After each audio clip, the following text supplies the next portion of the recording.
September 11th was one of the worst days in our nation's history. Now, 5 years later, as it becomes part of history, we're gaining perspective on how it's changed us as a society and individuals. Today, psychologist Virginia Bullough says that it's raised our anxiety level and has caused us to give up some of our basic freedoms. Very happy to have you here today, Virginia. Very nice to be here, Greg. So, of course, I think back to 9/11 and the bolt out of the blue that day, and of course to the many ways that the country has airport security and everything. Of course, it's changed permanently as a result of that. What do you see as a psychologist? How has it changed us? Okay, well, we need to differentiate between the people that were actually there or lost somebody there, because for them it was extremely traumatic. Sure. But for the rest of the country, most of us just saw it on television. Right. So it sort of has that surreal quality. It's real, but it's not quite real. But what it's done is it's raised our anxiety level. We're sort of afraid. It's like a generalized anxiety because we don't know what's going to hit us next. They're coming to get us, or they're behind us, or right. Right. If you're in a situation where you're held up with a gun, the adrenaline's going, you're right there, you can focus. But right now it's kind of this diffuse fear. And because we really can't psychologically deal with that, we take sleeping pills. We take anti-anxiety medicine, the sales of which have gone up tremendously. Really? And then we also start changing our priorities because security and safety is so important that we forget about some of the civil liberties that we fought for a very long time. Well, I'm curious, certainly, you know, when you say that the difference between, of course, for the people who were directly affected, which again, you know, can only imagine that, you know, what a terrible thing it would have been to be a part of it personally or have a family member involved or a friend.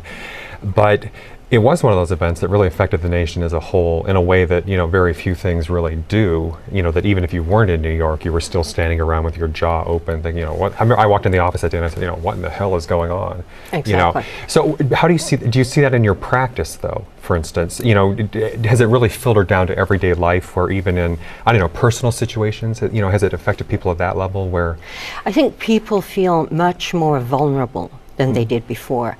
If your house is robbed and somebody invades your space, suddenly you feel much more vulnerable than you did before. And although there was Oklahoma City and that kind of thing, that was different because that was homegrown. But now, you know, we thought we had these two oceans that protected us from everything, and then they hit us right. And the feeling these days that really, I always say, you know, you wouldn't be surprised if anything happened anymore. You used to think there were limits. You know, like, okay, that people, you know, there was the IRA and people would set off bombs in paper bags or something, you know, but it was fairly limited. And yes, unfortunately, sometimes people were killed, but it was still fairly small scale stuff in the scheme of things. But these days, you know, I would say, you know, if half a town blew up tomorrow, people really wouldn't be that surprised. They would almost be surprised that it didn't happen sooner in a way. So. Yeah. And of course, we're constantly reminded, like 5-year anniversary is a big one. But every year, every time the terrorist threat, you know, goes from yellow to red to orange, whatever, it sort of just keeps gnawing away at us. Every time we go to the airport, you know, we have to take our shoes off, we have to go through the metal detectors. And we don't mind doing it because it gives us a sense of safety, but it's still changed our lifestyle.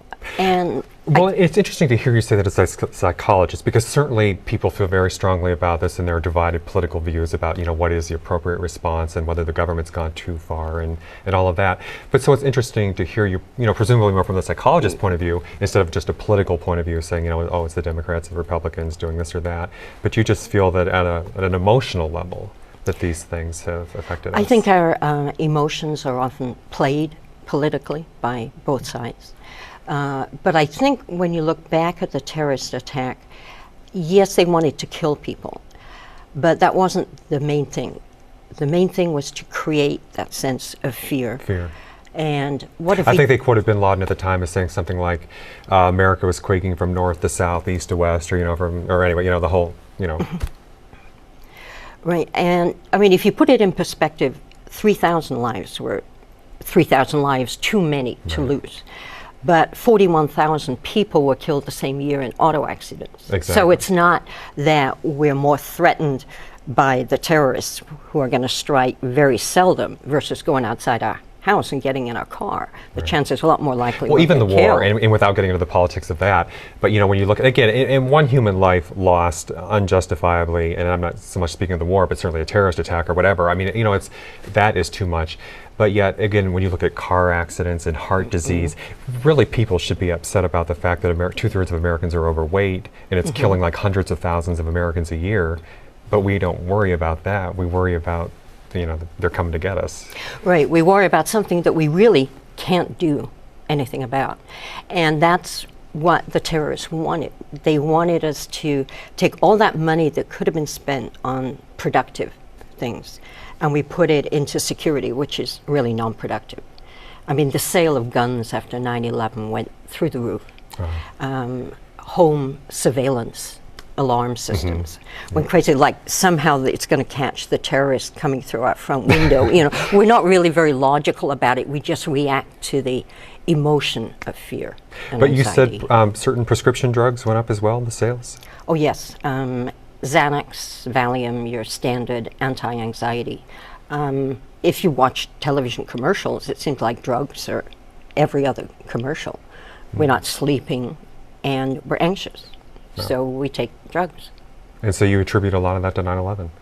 Yes. I mean, undoubtedly there was some before, but my background is in vocational rehabilitation and unemployment. Sure. And for my dissertation, I did the emotional correlates of unemployment. It's the same sort of thing. It's not really clinical. It's not where you go into a panic attack, but it's just that low-level unease that distracts you from the other things you might be doing with your life.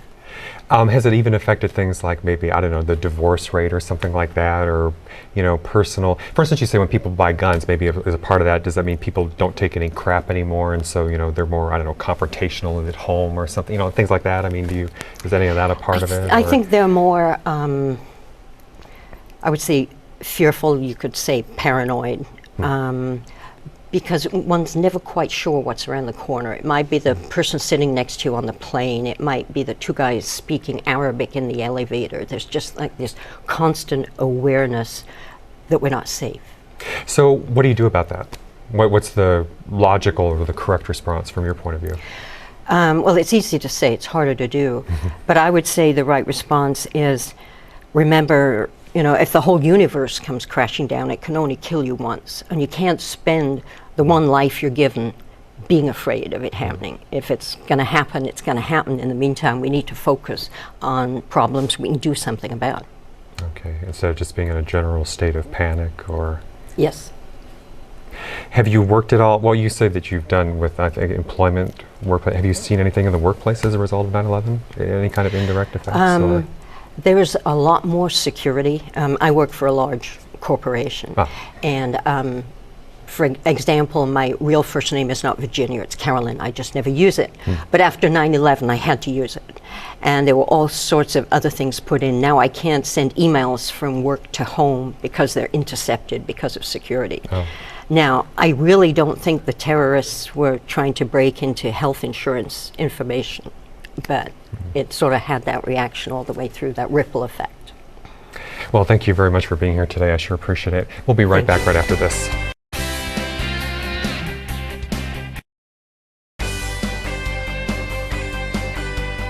And we're back today talking about how September 11th has changed us as a society. I'm joined now by Joshua Friedenberg, who's the author of Vision, The Answer to Generations X and Y, and Marsh Engel, author of Amazing Women, Amazing Firefighters. Great to have you both here today. Thank you so much. Thanks, Greg. So how has September 11th affected Generation X and Y? The way that September 11th has affected Generation X, Y, there's a lot of research out there. Some say it has, some say it hasn't. I'm one to believe that the actual event didn't affect Generation X and Y, but I'm talking about the after effects. For instance, the after effects of 9/11, what it did to Generation X and Y is now we have to live with our privacy is not our privacy no more. Our freedom of speech is being taken away. We have to live with the fact that there may be a terrorist attack at any moment. Also, when you deal with the research, you'll find that in 2000, between 18 and 24 years of age, they were at the lowest people voting since 1972 when they installed 18-year-olds were able to vote. Afterwards, now young people are more involved with politics. They're out there voting. They're out there getting involved. So the voting rates have gone up? The voting rates have went up as far as people going out there to vote and being involved with politics, which is quite interesting according to research. Not astronomical numbers, but it's increasing and more people are getting involved. And I deal with that because I think when you look at the after effects of 9/11, I don't think that just deals with politics, but I think there's something that many people don't talk about. And the aspect where I think that 9/11, the effects of it has revealed the purpose of generations X and Y. And what I mean by that is ever since 9/11, it seems like we're hearing a lot about old traditions coming down and new things coming up. For instance, we hear about the marriage. Now it's not just the husband and the wife. Now this homosexuality thing has came into the marriage, and now we got to ask ourselves, what is identified as marriage in America? Is it the husband and the wife, or is it the husband and the husband, or the wife and the wife? That's one area that we begin to see. Are you saying this is all because of September 11th? It's a pattern. I call it a defining moment. Then we deal with education in 2006, where 1 in 3 high school students are dropping out in America, according to Bill Gates and on the Oprah Winfrey Show. And what I'm saying is, I believe that 9/11 was a defining point where we're beginning to see the purpose of Generation X and Y is going to rebuild a stronger America. And when I tell people, when I travel throughout the country, I say, first of all, we had to rebuild lives after 9/11, rebuild the people that went through the experiences and the trauma. And then when we go to 2003, we dealt with Iraq. And what are we doing in Iraq now? We're rebuilding Iraq. And then when we go to 2004, Kerry was saying rebuilding a stronger America. And then we go to 2005, we have Hurricane Katrina. And once again, we're rebuilding. And now it's 2006, and now we're dealing with education. How are we going to change education? And this is why I said vision, the answer to Generations X and Y, because if anyone knows anything about building, there's an architect. And what the architect has to do is the architect has to come up with the plan and the vision on how he's going to rebuild the house. And I believe what this generation is called to do is rebuild what has been destroyed. And that's why we see all these changes, because I think it's essential for Generations X and Y to understand that we shouldn't be out here complaining about the problems, but we should be asking ourselves, what is our vision and how can we be a solution to the problem? And that's what I believe 9/11 did. And are people being a solution to the problem? Are they rebuilding? I believe we are rebuilding. I believe there's debate going back and forth. I believe there are people out there that are in positions that are going to start to rebuild. But once again, the baby boomer generation are still in their positions of power. I don't think there's really been a transfer yet. And you think people are thinking more about the purpose of their life than after September 11th and what they're doing, and not just settling for the corporate job, but starting their own business? According to other research, it is said, there was a study that talked about that the two concerns about this younger generation was their future and education. And I think every young person wants to be successful in life. Every young person wants to have the bling bling and wants to have the money. So I think at that age, they're concerned about, what is my purpose? What am I supposed to do? How can I make a difference? Is another thing that's big with Generation Y, making a positive difference. And I believe people are searching for that. Purpose-driven life, the book, we've seen that. I believe one of the former guests was telling me 20 million copies sold, 20 million copies of a book dealing with purpose-driven life. So I think that's evidence in itself. People want to know, what is my purpose on earth? Because I believe their purpose on earth is a solution to a lot of problems we see today. Okay. So that's what, that's... Marsha, I can tell you feel very strongly about that. Did you get that opinion, by the way? I've got it. But you know what was coming to mind is, as he was speaking, is that when I stepped out and started interviewing and researching, actually, investigating the Well, and I just want to say, you spent a year in New York. You were working with the firefighters who were directly involved with September 11th, yes. Or some of them, I mean, the ones. Yes, exactly. And what happened is I stepped out to investigate the creativity of women in all walks of life and new ways they were bringing forth, as you were speaking, their vision to life. How did they bring that creativity in new ways, new innovations to life? And so as I was finishing the first book that I wrote, Amazing Women, Amazing World, 9/11 happened. And so I asked myself, I had to stop and say, what? I haven't heard about female firefighters in New York. Are there female firefighters? Right. And if there are, I want to know these women. I want to study them. I want to see how did they bring, and what's their purpose to being a firefighter? What drives them to do and that? you found women who were some of the first people to respond to the scene, or were there and... Yeah, absolutely. At But 9/11. what I found was that what many people don't know, in that 117-year history before women were firefighters in New York, and then when they became firefighters, there were only 25 in the original group. There's only 26 today out of the 12,000 males that serve. Really? So to find a woman firefighter and to see how they've carved their way into their vision and created their purpose through firefighting was a phenomenal journey for me. It was an amazing journey. There was most of the female firefighters served more powerfully after 9/11 in the firehouses, and that was being the nurturing source, let's say, in the firehouses, in the strength that a woman brings to the firehouse. Now, was that, well, I hate to say it, but was it because so many people were killed at the tower that there were openings and they were, or No, what happened? Or was it just more open-mindedness, or what happened? Well, I think that what happened is unity. Unity began to be brought into the workplace, into the firehouses, more than ever before. You know, the firehouses have always been a old boys school, or have been a family, kind of a family type of environment. Really, they sleep together, they live together, they cook together, they eat together. They really are a family. So when that, because I guess you lived at the firehouse, you right? do. You live at the firehouse. So when 9/11 hit, it was reaching out. I mean, it created a unity among all people, it seems to me.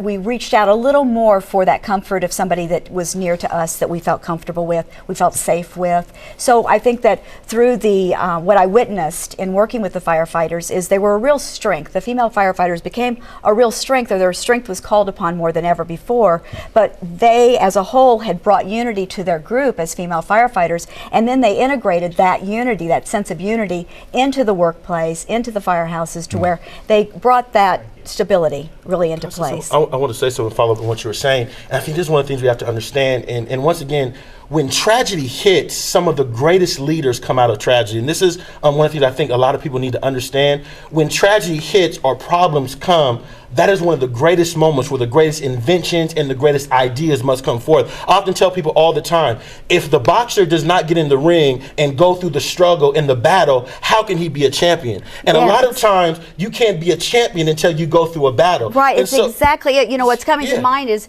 Rocky Jones, Rochelle Jones was the first female captain to be named captain in a firehouse, and her initiative was to bring unity to the firehouses, to create an environment where they could all grow, where all the firefighters could grow together, no matter what color, no matter what nationality, no matter what sex, whatever it was a sense of unity. Well, since 9/11, she's been she's now a battalion chief, so her rank has been moved up. Now what happens is, from the early days when maybe it was a little tough going, in those early days where they were integrating a female into the workplace, today men sign up and wait in line in order to be able to get into her firehouses. So the difference in the unity that we're seeing, and so what I heard from you is that the difference in being able to bring that strength in leadership since 9/11, those that were in that, the strength of leadership came out more so in the way they express themselves. And one of the things I do, I talk about leadership as well, and I deal with what leaders will be impactful for this younger generation. And I begin to study the leaders such as Dr. King and Nelson Mandela and Gandhi. And there were some women from Canada that went through great measures of challenge, but they became successful. And what I learned about all these great leaders is these leaders went through tremendous struggle, obstacles, and challenge. And I often tell people all the time, great leaders are individuals, or great people are people that are able to overcome the obstacles and prove out to be strong and be great. And I think for America right now, when we look at 9/11, especially for generations X and Y, I think the question is, how will you rise to the occasion? What solutions will you bring to the situation? I love it. That's what I think it's about. Adrian Walsh, when I think of what I hear him talking about rising to the solution, is that Adrian Walsh, her point of view is that, look, 9/11 happened. It was nothing good that we can really think of unless we decide to look for the wisdom in it, unless we decide to find the nuggets of wisdom in it. So rather than focus on what it did to us, let's focus on what it brought us to, opening up to that strength that's really within all of us, and finding some type of a nugget of wisdom within it. Very good words of wisdom indeed. Well, thank you both very much. I really appreciate it. Joshua Friedenberg and Marsh Engel. Thank you. Thanks a lot. You very we'll be much. right back.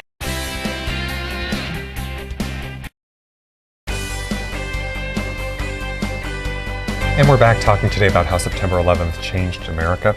Joining me now is Captain Merrill Getline. Pleasure to have you here today, Captain. Welcome back. Thanks very much. I should say you've retired actually since the last time you were here. I retired very recently, yes. But you were a pilot at the time of 9/11 and knew people directly involved in the incident. Yes, I did. I actually knew two of the flight attendants that flew into the building in New York Center. I had just, in New York City rather, I just flown with one of them the prior week, and I had known the other one for a couple of years probably. So didn't know any of the pilots, but I knew two flight attendants. And having just seen United 93 and World Trade Center both, which I thought just brought it back. And I even watched the CNN coverage. They had replayed the real-time coverage from that day, and which I actually didn't see that day. And it really brought it all back. But can only imagine, again, knowing people directly involved. And you were one of the first people to take off then when the flight ban was lifted. Yes, I was. I happened to be, I think I might have been the very first flight into LaGuardia. And if I wasn't the first, I was like the first one or two into LaGuardia. And the interesting thing is that before we left Chicago, which is where we came from, I asked, what happens when we get to New York? We usually get vectored. Air traffic control usually steers us right by the World Trade Center. What's going to happen? They said, well, their New York Center is saying that their New York approach rather is going to steer you away from it. They don't want you near the site. For whatever reason, I'm thinking, I don't know what difference it makes at this point, but they didn't want us there. But that's not what happened. We got there and they flew us right by our normal route. We were right by the crater at sunset. It was very much still on fire and smoke is billowing out and going through the clouds. We went right by the whole thing. We had 13 people on our airplane. And I broke the rule. We're not supposed to be talking below 10,000. I'm retired now. I can say it. Yes, I made an announcement. I said, if you care to look, look. And afterwards, the flight attendant said every single person was on that left-hand side taking a peek out there. And nobody seemed all that traumatized, surprisingly. This is only days after the whole thing happened. In fact, they had grief counselors for us two pilots there. Really? And we both said, no, we're okay. I mean, nobody's really okay at that point, but we didn't need grief counselors. We were dealing with it okay, at least superficially. Sure. And by the way, as I say, looking at the CNN photos again, it was just awful as far as the clouds of dust and everything. So I can only imagine flying over that soon later. It was really hard to believe. It's sunset with the smoke stair-stepping up to a cloud and moving over with the sun going orange-red behind it. It was really an amazing sight, which certainly I will never forget. Well, obviously, that has changed the airline industry forever. Not for the better. It sucked. Frankly, it just sucked. It got very depressing. I mean, I'm welling up right now thinking about how depressing it got. Little things that pilots enjoy. I got to tell you something I enjoy as a pilot. I like being alone in the cockpit once in a while, just because it's really cool. I'm up there, it's a big jet, nobody's up there but me. Forbidden now, we can't do it. Always have to have at least two bodies in the cockpit. So if my co-pilot has to step to the rear for whatever, they have to have a flight attendant come up and stay in the cockpit. And I like them, it's not that, it's just that was a little tiny liberty lost right then, and it really bugs me. And what do you think of, I mean, even now, some of the recent incidents with the the attempt to bomb the planes, it's continuing on even now. It is. It's absolutely frightening. I mean, if I have to go flying somewhere, I flew to get here, and I don't, of course, a little regional jet, maybe they don't count, I don't know. They're scary in their own right. But I just don't even think about it. I choose to not dwell upon terrorism in my daily life, and that includes flying. And if I were still flying as a pilot, I would not give it much more thought, I think, than at 9/11. I mean, it's not that I didn't think about it, but I did not let it affect me. Has it affected most pilots or most flight attendants? I imagine it's a little harder to go to work, or not? It affects everybody. It affected everybody. It just affected some more deeply than others and more visibly. I do know of about a handful, maybe I'm trying to think, 4 or 5 or 6 flight attendants who did quit after 9/11. Really? They said, that's it. I'm out of here. Pilots, no, I don't know a single pilot that quit after it or even thought about it or certainly discussed it. And I didn't discuss it or even think about it. I thought, I want to get back there and go to work and kind of act like this hasn't happened, even though it did.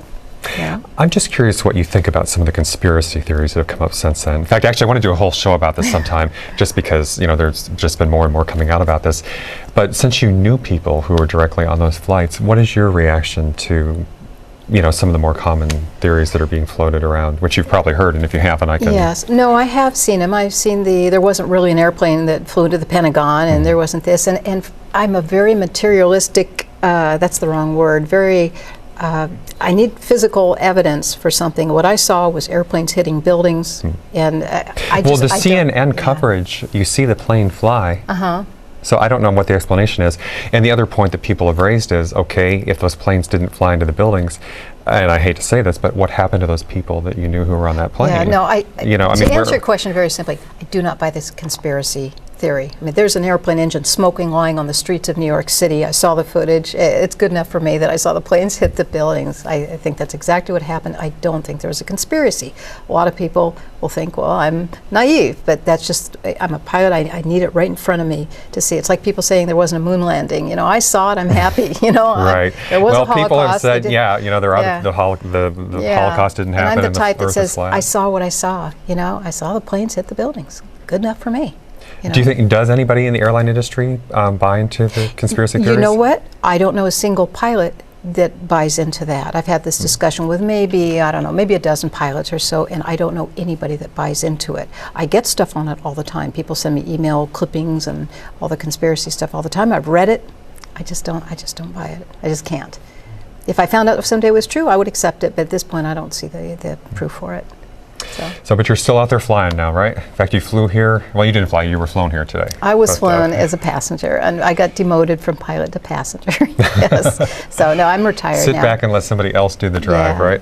Yeah. What Can't I'm be too doing is bad. I'm working a little bit with Microsoft. There are home computers that are set up as flight simulators. They're very sophisticated. I had no idea, and I'm working with Microsoft on some of that kind of thing these days. Great. We'll have to tell me more about that later. And I'm writing a Fear of Flying book, which is, as a matter of fact, it's written. I'm just waiting for the publication date to be announced. Send me a copy. I will. Well, thank you very much for being here Sure. today, Captain Gatlin. I You bet. appreciate it. I want to thank Marsha Engel and Joshua Friedenberg and also Virginia Volo. Thank you very much for watching, everybody. Take care. We'll catch you next time.